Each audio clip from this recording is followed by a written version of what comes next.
ഇപ്പോൾ ആര്യാടൻ ഷൗക്കത്ത് വിജയിച്ചല്ലോ നിലമ്പൂരിൽ. താങ്കൾ 2 വട്ടം MLA ആയ നിലമ്പൂരിൽ ആര്യാടൻ ഷൗക്കത്ത് വിജയിച്ചിരിക്കുകയാണ്. അതിൽ താങ്കളുടെ ഒരു കോൺട്രിബ്യൂഷനും ഉണ്ട്. കാരണം താങ്കൾ വോട്ടുകൾ അടർത്തി മാറ്റിയതാണ്. ഇടതുപക്ഷത്തെ ഇത്ര വലിയ തകർച്ചയിലേക്ക് കൊണ്ടുപോയത് താങ്കൾ അടർത്തി മാറ്റിയ വോട്ടുകൾ തന്നെയാണ്. അത് UDF-നും ബോധ്യപ്പെട്ടിട്ടുണ്ടാകുമല്ലോ. അപ്പോൾ അവിടേക്കൊരു മടങ്ങി വരവ് അല്ലെങ്കിൽ അങ്ങോട്ടൊരു വിളി വന്നു കഴിഞ്ഞാൽ താങ്കളുടെ പ്രതികരണം എന്തായിരിക്കും? അസോസിയേറ്റായി ചെല്ലുമോ? അല്ല, ഞാനിപ്പോൾ ഇന്ന് പത്രസമ്മേളനത്തിൽ കാര്യങ്ങൾ വ്യക്തമാക്കിയിട്ടുണ്ട്. അതിൽ നമ്മൾ പറഞ്ഞിരിക്കുന്നത് മലയോര വിഷയം തന്നെയാണ് അടിസ്ഥാനപരമായ വിഷയം. 3000 കോടി ഉണ്ടെങ്കിൽ മനുഷ്യനെയും മൃഗങ്ങളെയും തമ്മിൽ വേർതിരിക്കാം. 1000 കിലോമീറ്റർ സ്റ്റീൽ സ്ട്രോങ് ഫെൻസിങ് നടത്തണം. 1 കിലോമീറ്ററിന് 3 കോടി രൂപ ചിലവാണ്. ഏകദേശം ഇത് 1000 കിലോമീറ്റർ ഡിസ്റ്റൻസ് വരും. 3000 കോടി രൂപ മാറ്റിവെച്ചാൽ കേരളത്തിലെ 1.5 കോടി ജനങ്ങളെ ബാധിക്കുന്ന ഈ പ്രശ്നം തീർക്കാൻ കഴിയും. 3000 കോടിയൊന്നും ഇന്ന് നമ്മുടെ നാട്ടിലൊരു അത്ര വലിയൊരു കോടിയൊന്നുമല്ല. അതിനുള്ള സാഹചര്യം നമ്മുടെ നാട്ടിലുണ്ട്. അതൊരു ഡിമാൻഡായിട്ട് തന്നെ നമ്മൾ വെക്കുകയാണ്. അത്തരത്തിലുള്ള കാര്യങ്ങൾ, അതുപോലെ തന്നെ PSC മെമ്പർമാർ 21 മെമ്പർമാരാണ്, അനാവശ്യമാണ്. അതും മറ്റു നമ്മൾ തൊട്ടടുത്ത സംസ്ഥാനങ്ങളിൽ 5ഉം 6ഉം മെമ്പർമാരാണ് കർണാടകയിലും തമിഴ്നാട്ടിലുള്ളത്. അവരുടെ ശമ്പളം 1 ലക്ഷത്തിന് താഴെയാണ്. അത് കേരളത്തിൻ്റെ ഇരട്ടി ജനങ്ങൾ അവിടെ ഉണ്ട്. എന്തിനവിടെ 21 മെമ്പർമാർ? അതിൻ്റെ ശമ്പളം ഇരട്ടിയാക്കി. ഇവർക്ക് 5 വർഷത്തിൽ എന്താ പറയുക, ഇത് കൊടുക്കുന്നു, പെൻഷൻ കൊടുക്കുന്നു. ഇതൊക്കെ അങ്ങേയറ്റത്തെ അനീതിയല്ലേ? PSCയിലൊക്കെ പിള്ളേർക്ക് റാങ്ക് ലിസ്റ്റിൽ കാത്തിരിക്കുന്ന ലക്ഷോപലക്ഷം കുട്ടികൾക്ക് ഒരു നിയമനമില്ല. അപ്പം അങ്ങനത്തെ കുറച്ച് റെക്ടിഫിക്കേഷൻ UDF ചെയ്തിട്ട് ഇവിടുത്തെ യൂത്തിനോടും ജനങ്ങളോടും പറയണം. അത് നമുക്ക് വലിയ മൈലേജ് ഉണ്ടാക്കും, ആളുകളെ അട്രാക്റ്റ് ചെയ്യും. ആളുകൾ മൊത്തത്തിൽ പൊളിറ്റിക്സ് മടുത്തിരിക്കുകയാണ്. അവരും കണക്ക് ഇവരും കണക്ക് എന്ന് പറയുന്ന ഒരു ചർച്ച നമ്മുടെ നാട്ടിൽ ആളുകളുടെ ഇടയിൽ, പ്രത്യേകിച്ച് യുവാക്കളുടെ ഇടയിൽ നടക്കുകയാണ്. അവർ വിശ്വാസ്യതയിൽ എടുക്കേണ്ട കുറേ കാര്യങ്ങൾ ചെയ്യേണ്ടതുണ്ട്. ഇവർക്ക് തൊഴിൽ കൊടുക്കേണ്ടതുണ്ട്. അത്തരം കാര്യങ്ങളാണ് ഇന്നിപ്പോൾ നമ്മൾ എഴുതി തന്നെ കൊടുക്കാൻ പോവുകയാണ്. അതൊക്കെ പരിഗണിക്കാൻ UDF-ന് പരിഗണിക്കാവുന്ന ഒരു കാര്യമേ ഉള്ളൂ. മലയോര മേഖലയിൽ 63 കോൺസ്റ്റിറ്റ്യുവൻസി ഉണ്ട്. 489 പഞ്ചായത്താണ്. ഈ 63 കോൺസ്റ്റിറ്റ്യുവൻസിയും ഈ പറയുന്ന ഫോറസ്റ്റ് ബൗണ്ടറി ഷെയർ ചെയ്യുന്ന അനിമൽ ഇഷ്യൂസുള്ള സ്ഥലങ്ങളാണ്. അവിടെയൊക്കെ ഏകദേശം ഒരു 10-23 മണ്ഡലം എന്ന് പറയുന്നത് 5000-നും 8000-നും ഇടക്കാണ് CPM കഴിഞ്ഞ 3 ടേമായി നിലനിർത്തുകയാണ്. ഈ 63 സീറ്റ് നമുക്ക് പിടിക്കാൻ പറ്റും. അത്തരത്തിലുള്ള കുറച്ച് കാര്യങ്ങൾ ചർച്ച ചെയ്ത് ഇനി കുറച്ച് പൊളിറ്റിക്കലായിട്ട് പോകാൻ തന്നെയാണ് ഉദ്ദേശിക്കുന്നത്. അത് ഡിസ്കഷൻ വരികയാണെങ്കിൽ അപ്പം നമുക്ക് ആലോചിക്കാം.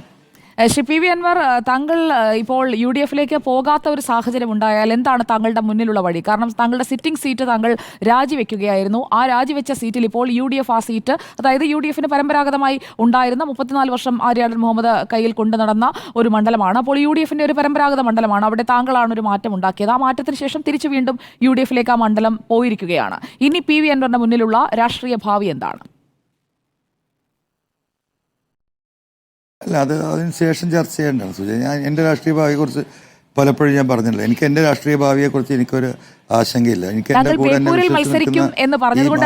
ജനങ്ങളെ കുറിച്ചുള്ള ആശങ്കയാണ്. നിലമ്പൂരിന്റെ സുൽത്താൻ ബേപ്പൂരിലേക്ക് ചുവട് മാറ്റുകയാണ്. അല്ല, അത് ഇതൊക്കെ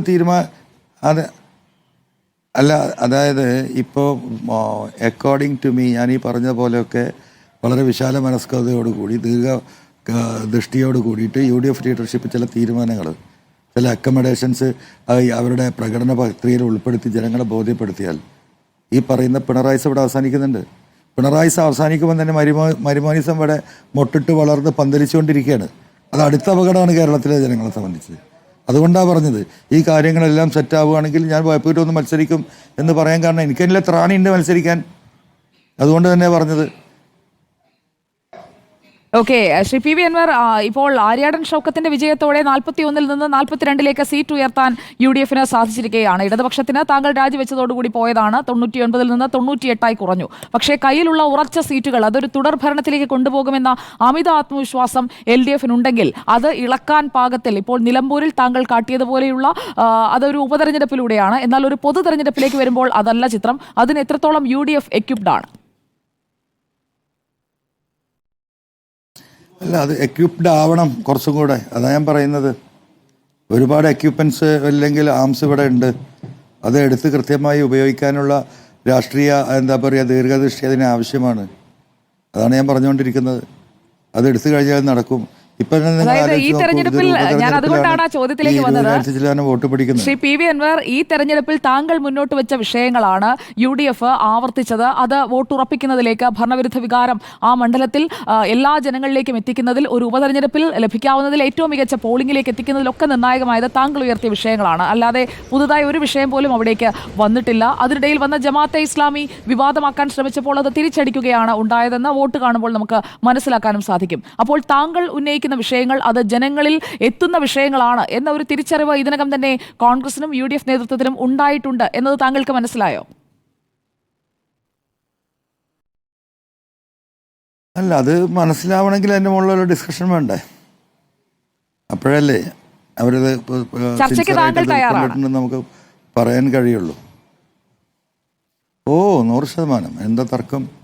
ഉപാധികളില്ലാതെ ഒരു തുറന്ന ചർച്ചയ്ക്ക് പിണറായിസവുമായി വരുന്ന ഈ ഗവൺമെന്റിനെ, അതെ, പിണറായിസത്തിനെതിരെയുള്ള നീക്കങ്ങൾ, ഉപാധികളുണ്ട്. ഉപാധികളാണ് ഇപ്പൊ ഞാൻ ഈ പറഞ്ഞ വിഷയങ്ങള്.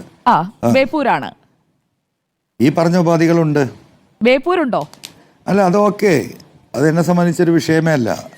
ബേപ്പൂരുണ്ട്, എന്താ തർക്കം? ഞാനതിന് തയ്യാറാണെന്ന്. ഞാൻ അത്തരം ഒരു റിസ്ക് എടുക്കാൻ I am ready for that. അപ്പോൾ അങ്ങനെയുള്ള ചർച്ചകൾ നടക്കട്ടെ ശ്രീ പി വി അൻവർ. താങ്കൾ ഒരു പോരാളിയാണെന്ന് തെളിയിച്ചിരിക്കുകയാണ് ഇന്നത്തെ ഫലത്തിലൂടെ. നെയ്യപ്പം കിട്ടിയോ? കിട്ടി. ഞാനത് ലൈവിൽ പറഞ്ഞിരുന്നു. നെയ്യപ്പം ഇവിടെ എല്ലാവർക്കും കൊടുത്തു. ഡോക്ടർ അരുൺകുമാറിനും നെയ്യപ്പം കൊടുത്തിട്ടുണ്ട്. പുള്ളിക്ക് 2 എണ്ണം കൊടുക്കണേ. ഓക്കെ, അതെന്താ 2 എണ്ണം? ഒന്ന് എക്സ്ട്രാ എൻ്റെ വക കൊടുക്കണം. ഇവിടെ എല്ലാവർക്കും കൊടുത്തിട്ടുണ്ട്. പിന്നെ പറയാം. ഓക്കെ, പറ്റുമെങ്കിൽ സ്മൃതി മാഡത്തിനും കൊടുക്കണം. കൊടുത്തു. കഴിപ്പിച്ചു. അപ്പൊ തന്നെ ലൈവിൽ തന്നെ കഴിപ്പിച്ചിട്ടുണ്ട്. ആയിക്കോട്ടെ. Okay, thank you Shri P V Anvar. Okay, എന്നാ താങ്ക് യു.